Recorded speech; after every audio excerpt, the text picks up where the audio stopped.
sir. Please do it again. Sir, I give you the space. मैं तो एक व्यवस्था का बात करना था, फिर शुरू हो गया। संसदीय कार्य मंत्री जी, व्यवस्था तहत मैं सिर्फ जो परिस्थिति बने उसमें कहने के लिए मैं खड़ा हुआ। उन्होंने बोला मैं यील्ड नहीं किया। ये नियम होता है। अगर समय हम मांगते हैं तो यील्ड करना, एक मिनट, वो यील्ड करना एक परंपरा है। No, there's no परंपरा। You don't yield करेंगे, the Prime Minister does not yield।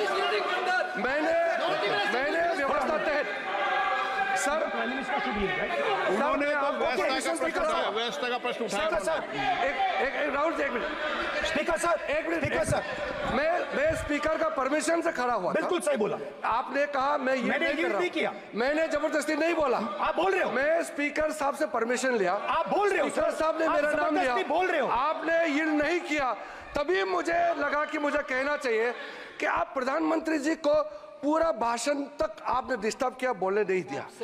आज हम आपको यील्ड मांग रहे हैं, 10 सेकेंड टाइम आप बोल रहे हैं कि हम यील्ड नहीं करेंगे। ये कौन सा परंपरा है? मैं जबरदस्ती नहीं बोल रहा हूँ, मैं तो नियम के तहत बोल रहा हूँ और स्पीकर का परमिशन पे खड़ा हुआ हूँ। ये एक परंपरा होता है, एक दूसरे का इज्जत देना होता है, इतना तो कर्टसी होना होता है। Rahul ji, sir, I will respond to that, sir. If when we raise our hand and ask for the Prime Minister and the ministers to yield, they yield, we will yield every time. Yes. The moment you yield, I guarantee you we will yield. In fact, I am ready, Speaker sir. I am ready.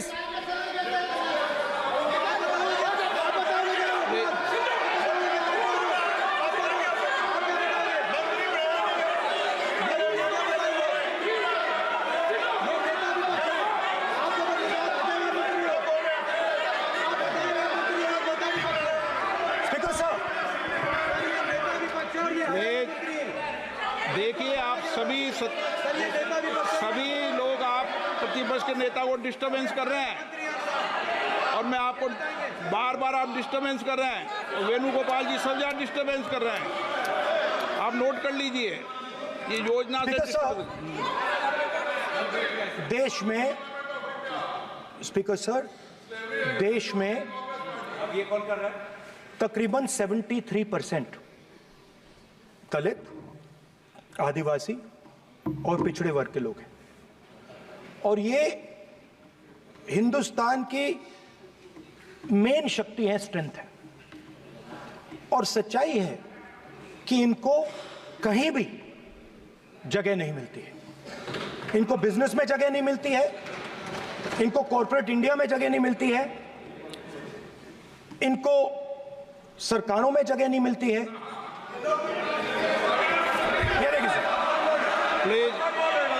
ये देखिए sir, ये photo देखिए। एक minute प्रतिपक्ष, एक minute. मैंने पहले भी आपसे अपेक्षा की थी, अब आप प्रतिपक्ष के नेता हैं, संवैधानिक दायित्वों पर है। क्या सर? ओके, एक और फोटो दिखा रहा हूँ, एक फोटो दिखा रहा हूँ। एक मिनट, आपने टीवी ऑफ कर दिया सर? नो टीवी कोई ऑफ नहीं है। वो देखिए सर, ऑफ हो गया। मेरा फोटो दिखा, कोई नहीं ऑफ सर। ऑफ है सर? नो सर, दिखाइए सर। एक ऑफ है सर। नो, आप टीवी ऑफ कर लेते हो? प्लीज आप बैठिए, एक बात सुनिए। Okay sir. नहीं, आप अपोलोजाइज सर। नहीं, नो अपोलाइज। मैं आपको अपोलाइज के लिए दिखेगा। आप प्रतिपक्ष के नेता है तो मेरी ये अपेक्षा रहती है कि सर, ये देखिए सर, बंद होगी। आप सदन की मर्यादा को रखें।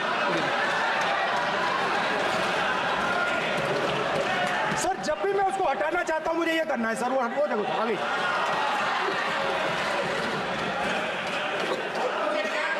क्या डर रहे हैं सर फोटो से? शिव जी के फोटो से डरते हैं सर, इस फोटो से डरते हैं। अभी पोस्टर नहीं आने दूंगा, गलत तरीका है, नहीं आने देंगे, पोस्टर नहीं लगाने देंगे सदन में। सर, फोटो गलत तरीका है। नो सर, फोटो दिखाना गलत नहीं है सर। आपकी परमिशन लेके परमिशन नहीं है आपको। सर, मैं ये फोटो दिखाना चाह रहा हूं। नियम के तहत मैं समझाना चाह रहा हूं। नियम के तहत परमिशन नहीं है माननीय। अच्छा सर, मैं ये फोटो समझाना चाह रहा हूं। सर, इसमें ये जो बजट का जो हलवा है सर, ये बट रहा है। और इस फोटो में सर मुझे एक ओबीसी अफसर नहीं दिख रहा, एक आदिवासी अफसर नहीं दिख रहा, एक दलित अफसर नहीं दिख रहा मुझे। ये हो क्या रहा है सर? सर देश का हलवा बट रहा है सर, और इसमें 73% का एक है ही नहीं सर। ये आप लोग हलवा खा रहे हो और बाकी देश को हलवा मिल ही नहीं रहा है। ठीक है सर, 20 अफसरों ने बजट को तैयार किया, हमने पता लगाया है। 20 अफसर, शांत हो जाइए प्लीज सर। 20 अफसरों ने, उनके नाम मेरे पास है, अगर आप नाम चाहते मैं दे दूंगा। 20 अफसरों ने हिंदुस्तान का बजट तैयार किया है। मतलब हिंदुस्तान का जो हलवा है 20 लोगों ने बांटने का काम किया है। अब स्पीकर सर, उन 20 लोगों में से 90% लोगों में से 90% लोगों में से सिर्फ 2 हैं, एक माइनॉरिटी और एक ओबीसी। और इस फोटो में एक भी नहीं है। मतलब फोटो में आपने पीछे कर दिया, फोटो में तो आने नहीं दिया आपने, कोई नहीं आ सकता। और मैं चाहता था कि बजट में जाति जनगणना की बात उठे, जो पूरा देश चाहता है। 90% हिंदुस्तान जाति, 95% जाति जनगणना चाहता है। कौन चाहते हैं? दलित चाहते हैं, आदिवासी चाहते हैं, पिछड़ा वर्ग चाहता है, गरीब जनरल कास्ट के लोग चाहते हैं, माइनॉरिटी चाहते हैं, सब चाहते हैं, क्योंकि सब लोगों को यह पता लगाना है कि हमारी भागीदारी कितनी है, हमारी हिस्सेदारी कितनी है। मगर सर मैं देख रहा हूं सर, सरकार हलवा बांटती जाती है, और बांटता कौन है? वही 2-3% लोग, और बंटता किसको है? वही 2-3% लोग। और बाकी हिंदुस्तान, 90% हिंदुस्तान देख। फाइनेंस मिनिस्टर मुस्कुरा रही हैं, कमाल की बात है। ये हंसने की चीज नहीं है मैडम, ये हंसने की बात नहीं है, ये जाति जनगणना है, ये जाति जनगणना है। इससे देश बदल जाएगा।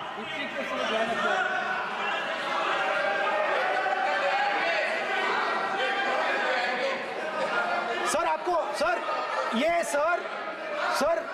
जो सर जो पद्मव्यूह वाले हैं, उसको चक्रव्यूह को पद्मव्यूह भी कहा जाता है। सर जो पद्मव्यूह वाले हैं, इनको गलतफहमी है। ये सोचते हैं कि देश के युवा, देश के पिछड़े लोग अभिमन्यु हैं। देश के पिछड़े लोग अभिमन्यु नहीं है, अर्जुन है। और वो जो आपका चक्रव्यूह है, उसको फोड़ के फेंक देंगे, फेंकने वाले हैं। पहला कदम इंडिया गठबंधन ने ले लिया, आपके प्रधानमंत्री की कॉन्फिडेंस को हमने उड़ा दिया। मतलब आपके प्रधानमंत्री भाषण में आ ही नहीं पा रहे। और मैं आपको एडवांस में बता देता हूं, मेरे भाषण में कभी नहीं आएंगे सर। अरे सर इसमें क्या गलती है सर? एक बात बताइए,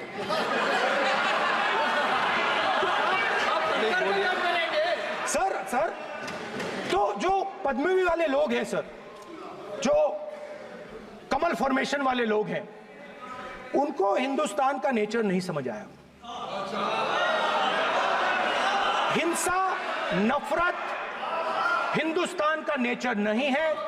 चक्रव्यूह हिंदुस्तान का नेचर नहीं है। हिंदुस्तान का नेचर अलग है। हिंदुस्तान के नेचर के बारे में अब मैं आपको बनाना चाहता हूं। हर धर्म में चक्रव्यूह के खिलाफ फॉर्मेशन होता है, हर धर्म में। माननीय सदस्य, आप जानते हो हिंदू धर्म में चक्रव्यूह का ऑपोजिट क्या होता है, जानते हो आप चेयर को एड्रेस। मैं बताता हूं सर। शिव की बारात होती है सर, शिव की बारात में कोई भी आ सकता है, किसी भी धर्म का कोई भी व्यक्ति आ सकता है, बारात में आ सकता है, नाच सकता है, गा सकता है, अपना सपना देख सकता है। सर गुरु नानक जी, सिखों की बात करी जाए तो सेवा करने से किसी को नहीं रोका जा सकता है, लंगर से किसी को बाहर नहीं फेंका जा सकता है। सर इस्लाम में कोई भी मस्जिद में आ सकता है, चर्च में कोई भी घुस सकता है, संघा में कोई भी आ सकता है सर, मगर इनके चक्रव्यूह में सिर्फ 6 लोग हैं सर। तो ये लड़ाई शिव की बारात और चक्रव्यूह के बीच में है। हम चक्रव्यूह तोड़ते हैं हम चक्रव्यूह तोड़ने का काम करते हैं। मनरेगा, हरी क्रांति, आजादी, कॉन्स्टिट्यूशन, ये चक्रव्यूह को तोड़ने के काम हैं। इससे देश में खुशी आती है, डर मिटता है, कॉन्फिडेंस आती है। आप पद्मव्यूह चक्रव्यूह बनाने का काम करते हो। चक्रव्यूह शिव की बारात को हरा ही नहीं सकता है। आप अपने इतिहास को देखिए, आप अपने आप को हिंदू कहते हो, आप हिंदू कहते हो, आप हिंदू धर्म को समझते नहीं हो।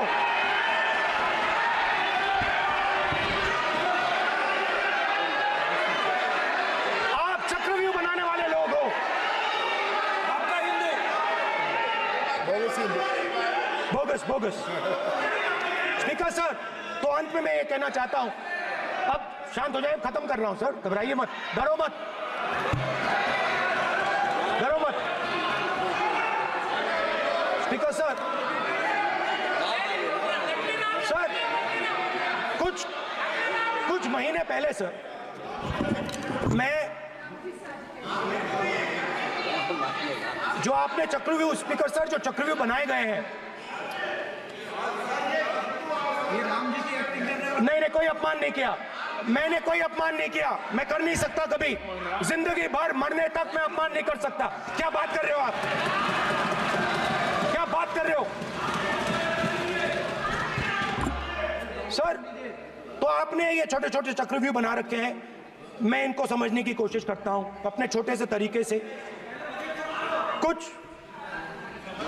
कुछ महीने पहले मैं 6-7 घंटे बढ़इयों के साथ काम किया। वहां विश्वकर्मा जी थे, उनसे मैंने एक सवाल पूछा। मैंने उनसे कहा कि आपको किस चीज से दुख होता है, किस चीज से आपको दर्द होता है?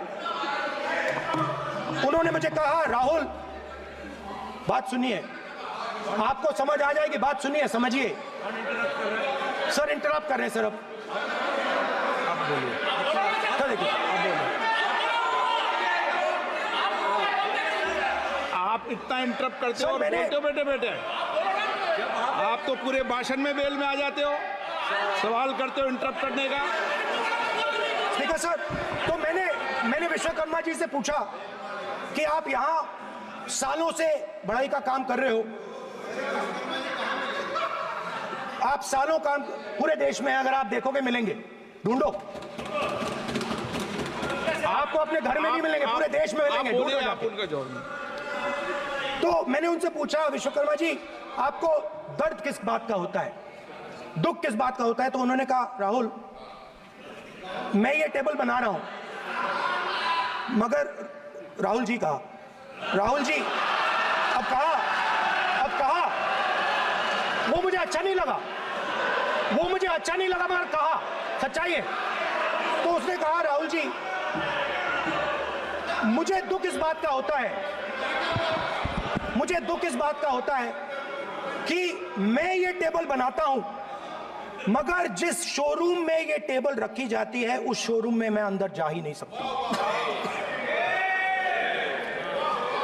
कुछ ही दिन पहले सुल्तानपुर के रास्ते पे मैं एक भाई के साथ, मोची भाई के साथ बैठा, उससे मैंने ये सवाल पूछा, आपको दुख किस बात का होता है? कहता है, राहुल जी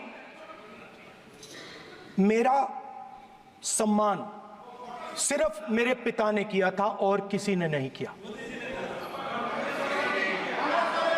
तो मेरा कहना है सर, ये जो आपने चक्रव्यूह बनाया है, इस चक्रव्यूह से करोड़ों लोगों को नुकसान हो रहा है, दर्द पहुंच रहा है, और हम इस चक्रव्यूह को तोड़ने जा रहे हैं। और तोड़ने का सबसे बड़ा तरीका जिससे आप लोग डरते हो, कांपते हो, वो है जाति जनगणना। और जैसे मैंने कहा था कि इंडिया गठबंधन गारंटीड लीगल एमएसपी इस सदन में पास करेगी, वैसे ही मैं कह रहा हूं, आपको अच्छा लगे ना लगे, जाति जनगणना इस हाउस में, इस सदन में पास करके हम आपको दिखाएंगे।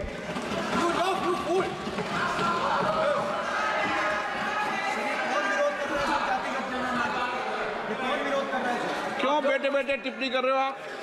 क्यों बेटे बेटे टिप्पणी कर रहे हो? फिर वो टिप्पणी करेंगे।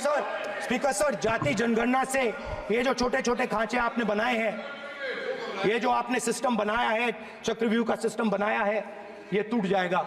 और इसके लिए हम पूरा दम लगा के, पूरा इंडिया गठबंधन दम लगा के ये काम करेगा। धन्यवाद। जय हिंद।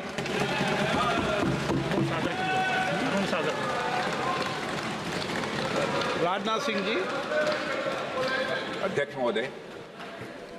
महोदय, नेता प्रतिपक्ष ने बजट के संबंधित जो भी भ्रांतियां पैदा की हैं, जब बजट से संबंधित जवाब देने के लिए वित्त मंत्री जी खड़ी होंगी तो उन भ्रांतियों को लेकर जो भी क्लैरिफिकेशन देना है, जो कुछ भी देश को संदेश देना है, वो अपनी तरफ से संदेश देंगी। क्योंकि मैं मानता हूं कि कई भ्रांतियां बजट को लेकर पैदा की गई हैं, लेकिन देश की सीमा की सुरक्षा जिन बहादुर जवानों के हाथों में रहती है, सेना के जवानों में, यह इतना संवेदनशील मुद्दा है इस देश की सुरक्षा का। और सेना से जुड़े हमारे अग्निवीर के जवानों को लेकर जो देशवासियों को गुमराह करने की कोशिश की जा रही है, उस संबंध में मैं कहना चाहता हूं अध्यक्ष महोदय, जब भी आपका आदेश होगा इस सदन के समक्ष मैं पूरी तरह से अपना अग्निवीरों को लेकर स्टेटमेंट देने को तैयार हूं। विष्णुदत्त शर्मा। हाँ, क्या आपने अपनी बात खत्म कर दी ना? सर जवाब देना सर।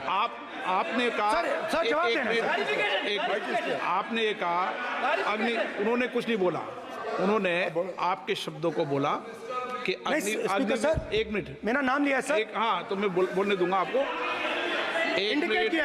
एक मिनट। अग्निवीर पे विषय पर उन्होंने कहा कि मैं सारे विषय पर चर्चा करने को तैयार हूं, ये काम। सर, डिफेंस मिनिस्टर ने कहा कि मैंने अग्निवीर की बात उठाई। सर, पहले भी डिफेंस मिनिस्टर ने कहा था कि शहीद अग्निवीर परिवारों को कॉम्पनसेशन दिया गया है, और उन्होंने कहा, हाउस में कहा कि 1 करोड़ रुपया कॉम्पनसेशन दिया गया है, मगर सर वो गलत था। सर, उस शहीद परिवार को इंश्योरेंस दिया गया था, कॉम्पनसेशन नहीं दिया गया था। सर मैं ये कहना चाहता हूं, सर ये सच है सर। और सर, भाषण के एकदम बाद सर कॉम्पनसेशन गया था सर। सर ये सच्चाई है सर, इसको कोई नकार नहीं सकता, ये सच्चाई है सर। सर आखिरी बात सर, आपने एक और चक्रव्यूह बना दिया है सर। मीडिया वालों को सर आपने पिंजरे में बंद कर दिया सर, उनको बाहर निकाल दीजिए प्लीज। एक मिनट। माननीय आप प्रतिपक्ष के नेता हैं, और ये मैं आपसे हंस रहे हैं आप, ये तरीका आपका। आप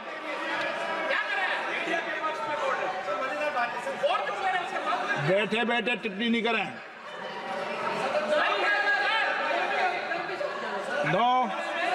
आपने, माननीय प्रतिपक्ष के आप नेता हैं, मैं आपसे ये अपेक्षा करता हूं कि आप नियम प्रक्रिया को पूरा पढ़ ले पहले एक बार।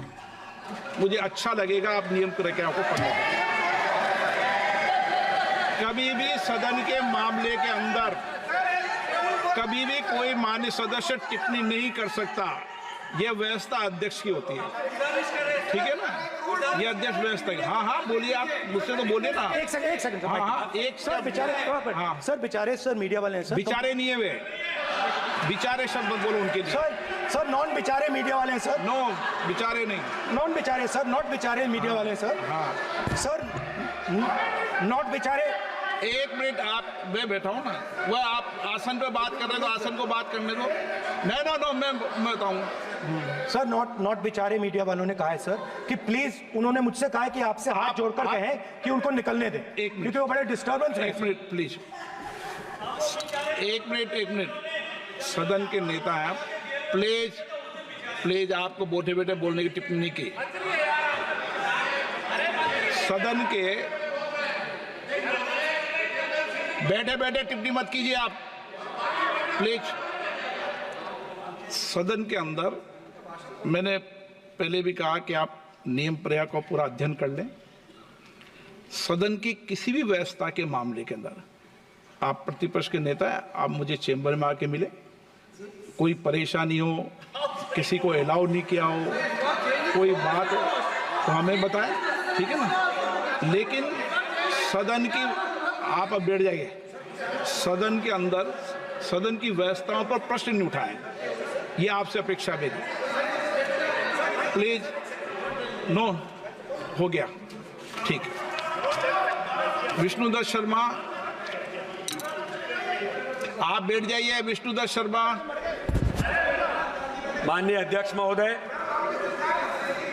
मैं आपका हृदय से आभार करता हूं कि आपने मुझे बजट 2024 के इस सदन में बोलने का अवसर दिया है। आज पूरा देश गौरवान्वित है कि भारत के संसदीय लोकतंत्र में लगातार तीसरी बार भारत के प्रधानमंत्री के तौर पर किसी ने शपथ ली तो भारत के प्रधानमंत्री नरेंद्र मोदी जी ने इस देश के अंदर शपथ ली है। मैं इस सदी के राष्ट्र नायक प्रधानमंत्री नरेंद्र मोदी जी को और हमारी वित्त मंत्री श्रीमती निर्मला सीतारमण जी को इस अभूतपूर्व ऐतिहासिक बजट के लिए हार्दिक बधाई और उन्हें धन्यवाद देता हूं। ये जो बजट प्रस्तुत हुआ है माननीय अध्यक्ष जी, ये विकसित भारत के 2047 के विकसित भारत के संकल्प को पूरा करने का बजट है। अब ये बात अलग है कि मैं अभी इस सदन का माहौल देख रहा था और मुझे उसके बाद बोलने का अवसर मिला है कि देश का विपक्ष केवल नकारात्मक, झूठ और छल कपट की राजनीति इस देश के अंदर करना चाहता है। ये दुर्भाग्य है इस देश का कि इस प्रकार का विपक्ष आज इस भूमिका में सदन के अंदर वो लगातार इस भूमिका को प्रस्तुत कर रहे हैं। माननीय अध्यक्ष जी, यह बजट ओवैसी जी को जब वो बोल रहे थे तो वो कह रहे थे कि 17 करोड़ मुसलमानों को इस बजट के अंदर कोई अवसर नहीं मिला है। मैं आज कहना चाहता हूं कि भारत के अंदर माननीय प्रधानमंत्री मोदी जी ने, हमारी वित्त मंत्री जी ने 10 वर्षों के अंदर सबका साथ, सबका विकास और सबके विश्वास पर जो काम इस भारत के अंदर किया है वो भारत के प्रधानमंत्री मोदी जी ने किया है। हर समाज वर्ग को यह बजट सर्वस्पर्शी, सर्वसमावेशी और विकासोन्मुखी 140 करोड़ देशवासियों की आशाओं, आकांक्षाओं और अमृत काल के सभी संकल्पों को सिद्ध करने वाला बजट है। आम बजट 2024-25 विकसित भारत और आत्मनिर्भर भारत के निर्माण का आर्थिक दस्तावेज इस बजट के माध्यम से माननीय प्रधानमंत्री के नेतृत्व में प्रस्तुत हुआ है। माननीय अध्यक्ष जी, मैं इस सदन के अंदर कहना चाहता हूं कि जब हम मध्य प्रदेश का चुनाव लड़ रहे थे तब मध्य प्रदेश के चुनाव में उस समय हमने, मध्य प्रदेश की जनता ने कहा कि मध्य प्रदेश के मन में मोदी हैं और मध्य प्रदेश के मन में मोदी के अभियान के साथ हमने विधानसभा में रिकॉर्ड बनाया और लोकसभा के अंदर तो देश के इतिहास में 29 की 29 सीटें जीत करके मोदी जी को मध्य प्रदेश की जनता ने आशीर्वाद दिया। और इसलिए माननीय अध्यक्ष महोदय, मैं आज कहना चाहता हूं कि मध्य इस बजट के अंदर जो 2024-25 का बजट, एक मिनट माननीय प्रधान, एक मिनट प्लीज। माननीय सदस्य प्लीज, सुरेश जी बैठिए, मणिकर जी बैठिए, प्लीज बैठिए। सदन की मर्यादाओं को रखे।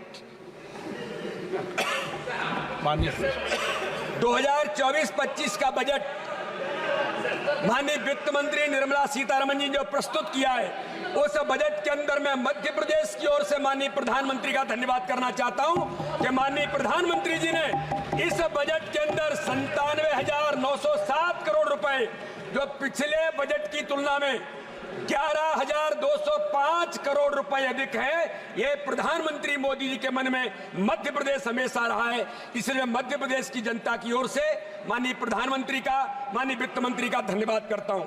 माननीय अध्यक्ष महोदय, वित्त मंत्री जी को मैं हार्दिक धन्यवाद करता हूं कि मध्य प्रदेश के बजट के लिए रेल मंत्रालय में माननीय रेल मंत्री अश्विनी वैष्णव जी का भी मैं धन्यवाद करता हूं कि 14,738 करोड़ रुपए जो मध्य प्रदेश को दिए हैं, जो कांग्रेस के समय में केवल 632 करोड़ था, आज मध्य प्रदेश का रेल का बजट 14,738 करोड़ माननीय प्रधानमंत्री के नेतृत्व में आदरणीय वित्त मंत्री जी ने दिया है। मध्य प्रदेश में रेलवे का 100% इलेक्ट्रिफिकेशन एक ऐतिहासिक कदम माननीय प्रधानमंत्री के नेतृत्व में हुआ है। तो विगत 10 वर्षों में 1062 फ्लाईओवर से लेकर के कई प्रकार के रेल की सौगातें माननीय प्रधानमंत्री जी के नेतृत्व में मध्य प्रदेश को मिली है। माननीय अध्यक्ष महोदय, माननीय प्रधानमंत्री नरेंद्र मोदी जी ने 2014 में शपथ ली थी, तब कहा था कि मेरी सरकार गरीबों को समर्पित सरकार है। मैं आज इस सदन में उल्लेख करना चाहता हूं कि कांग्रेस ने 55 वर्षों तक इस देश पर राज किया। कांग्रेस के उस समय के प्रधानमंत्री, मैं उनका नाम उल्लेख इसलिए नहीं करना चाहता, वे सदन के सदस्य नहीं है, लेकिन मैं कहना चाहता हूं माननीय अध्यक्ष महोदय, वो कहते थे इस देश के अंदर कि हम 100 रुपए अगर गरीब के लिए भेजते हैं तो 85 पैसे दलाल और बिचौलिए खा जाते हैं, केवल 15 पैसे गरीब तक पहुंचता है। लेकिन आज मैं गर्व के साथ कह सकता हूं कि 2014 के बाद माननीय प्रधानमंत्री नरेंद्र मोदी जी ने गरीबी हटाने का नारा नहीं दिया, लेकिन आज इस देश के अंदर प्रधानमंत्री मोदी जी के नेतृत्व में जो बजट के अंदर फिर प्रावधान किए, उसके आधार पर गरीब कल्याण की योजनाओं के आधार पर आज इस भारत के अंदर 25 करोड़ लोग गरीबी रेखा से ऊपर उभर करके आए हैं। ये मोदी जी के रहते ही इस देश के अंदर संभव हुआ है। माननीय अध्यक्ष महोदय, माननीय प्रधानमंत्री नरेंद्र मोदी जी ने गरीब कल्याण अन्न योजना जो 2020 से लागू हुई, 80 करोड़ परिवारों को निःशुल्क अनाज, आयुष्मान भारत योजना में 30 करोड़ लोगों को 5 लाख रुपए का फ्री का इलाज कराने का अधिकार, तो प्रधानमंत्री आवास योजना में माननीय प्रधानमंत्री नरेंद्र मोदी जी ने 4 करोड़ परिवारों को उनके सर पर छत देकर उनके जीवन में खुशी लाने का काम किया। तो माननीय प्रधानमंत्री नरेंद्र मोदी जी ने उज्ज्वला योजना के माध्यम से 10 करोड़ से अधिक बहनों को चूल्हे से मुक्ति दिलाकर गैस सिलेंडर उपलब्ध कराने का काम इस भारत के अंदर किया है।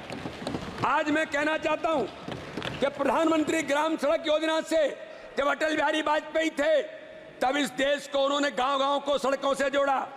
तो आज माननीय प्रधानमंत्री नरेंद्र मोदी जी ने इस देश के अंदर एक एक गांव को सड़कों से जोड़कर इस बजट के अंदर जो प्रावधान किया है, मैं आज आपको कहना चाहता हूं कि 25,000 ग्रामीण बस्तियों में कोई बस्ती अगर बची है जो जिसकी रोड कनेक्टिविटी नहीं है, आज इस बजट के अंदर मैं प्रधानमंत्री का धन्यवाद करता हूं और माननीय वित्त मंत्री जी का कि उन बस्तियों से संपर्क की योजना में 25,000 सड़कों गांव तक और गांव की बस्तियों तक उन सड़कों के निर्माण का महत्वपूर्ण इस बजट के अंदर योगदान देश के अंदर माननीय प्रधानमंत्री के नेतृत्व में हुआ है। आज मैं कहना